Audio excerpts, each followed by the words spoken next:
सागर जिले में सर खाद की भीषण समस्या किस कारण से है? क्या कारण है सर?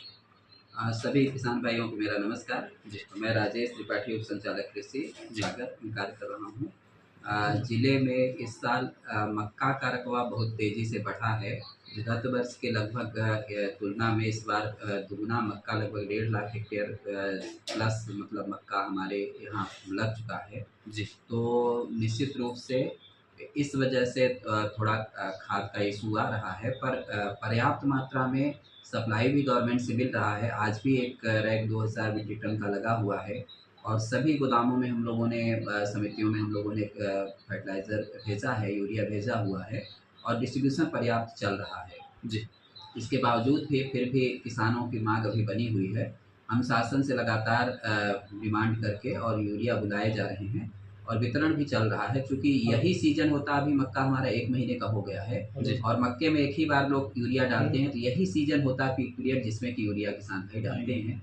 इसलिए वो बहुत तेज़ी से यूरिया का उठाव कर रहे हैं और पर फिर भी पिछले साल जहाँ 21,000 साढ़े 21,000 मीट्रिक टन का इस समय उठाव हुआ था, इस साल हम लोग करीब 30,000 मीट्रिक टन के आसपास हमारे यहाँ यूरिया का भंडारण होकर के वितरण व्यवस्था चालू है।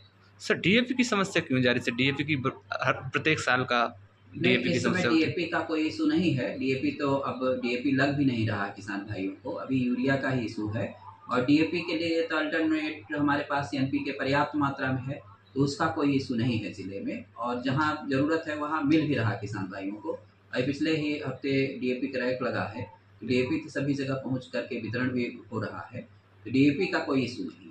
सर 1 ब्लॉक के लिए कितनी बोरी जाती है सर लगभग? नहीं, वो तो डिमांड के बेसिस पे है। जैसे पर डे करीब एक डबल लाख में हम लोग 100-120 टन भेजे हुए हैं, तो वो जा रहा है किसान भाइयों को और मिल भी रहा है।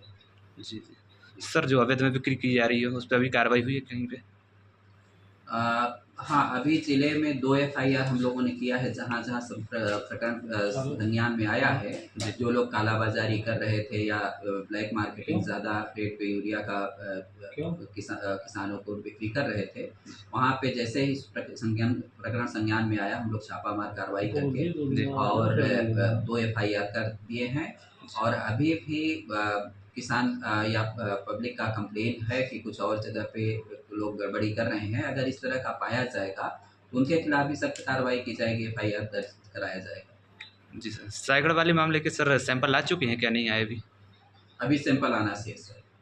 जी सर। सर किसानों के लिए क्या संदेश देना चाहेंगे कुछ? किसान भाइयों से मेरा यही विनती है कि थोड़ा सब्र करेंगे। यूरिया के लिए इतना ज़्यादा बहुत हतोत्साहित नहीं होंगे। हम लोग पर्याप्त मात्रा में भंडारण करा रहे हैं और सभी किसान भाइयों को पर्याप्त मिलेगा। अगर आप अपने समिति में के आसपास हैं, तो समिति में अगर सदस्य हैं तो वहाँ से यूरिया उठाएँ, तो आपको किसी तरह की तकलीफ नहीं होगी। हम लोग समिति में भी पर्याप्त यूरिया भंडारण किए हैं। चूँकि ज़िले में सिर्फ 12 डबल लाख केंद्र होते हैं और वहीं किसान अगर आते हैं तो निश्चित रूप से वहाँ पे लाइन लगती है, भीड़ हो जाती है। लेकिन हर गाँव में चूँकि समितियाँ हैं, पैक्स हैं, पैक्स में भी यूरिया है, तो वहाँ से अगर उठाएँ तो उनको ज़्यादा सुविधा होगी। थैंक यू सर, धन्यवाद।